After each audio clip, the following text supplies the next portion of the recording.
پہاڑی زبان میں اپڈیٹ سنیے۔ غیر قانونی طور دے اتنے بھارت کے زیر قبضہ جموں کشمیر وچ مسلسل بگڑتی ہوئی صورتحال فوری طور دے اتنے عالمی توجہ کی متقاضی ہے۔ تنازع کشمیر بھارت کا اندرونی معاملہ نہیں ہے بلکہ جنوبی ایشیا دا فلش پوائنٹ ہے جس کو کسی بھی صورت وچ بلایا نہیں جا سکتا، اور یہ دیرینہ حل طلب مسئلہ کسی بھی وقت جنوبی ایشیا وچ تباہی دے واسطے ایک چنگاری ثابت ہو سکتا ہے۔ اس واسطے اقوام متحدہ کو خطے وچ ایٹمی جنگ سے بچنے دے واسطے تنازع کشمیر دے حل دے واسطے مداخلت کرنے پیسی، اور دوئی صورت وچ اس کے بدترین نتائج محض خطے کوئی نہیں بلکہ پوری دنیا کو تباہ اور برباد کر سکتے ہیں۔ جنوبی ایشیا وچ بحران دے خاتمے دے واسطے تنازع کشمیر دا منصفانہ حل ہی شرط ہے۔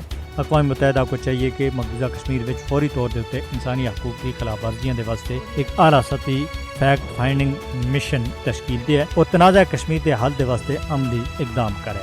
دوسرے پاسے مودی دے دور اقتدار وچ بھارتی مذہبی اقلیتوں کو بدتے ہوئے تشدد دا سامنا ہے، اور بی جے پی حکومت بھارت بھر وچ اقلیتوں دے خلاف RSS دے نظریے کو نافذ کرنے دے اتنے ڈٹی ہوئی ہے۔ بھارت وچ حالیہ سالوں دے دوران اقلیتوں دے خلاف نفرت انگیز جرائم وچ بہت زیادہ واਧਾ ہویا ہے، جس کی تازہ مثال مدھیہ پردیش وچ ایک عیسائی سکول دے اتنے ہندو انتہا پسنداں دا حملہ ہے۔ اس حملے وچ طالب علم بڑی مشکل دے نال بچے ہیں۔ بھارت وچ اس سال ہون تک محض عیسائیاں دے اتنے تشدد پسند ہندوؤں دے 300 حملے رپورٹ ہوئے ہیں۔ بی جے پی بھارت کو اقلیتاں دے پاک کرنا چاہتی ہے، اور مودی دا آخری خواب بھی یہی ہے کہ بھارت کو ایک مکمل ہندو راشٹریہ وچ تبدیل کیتا جائے۔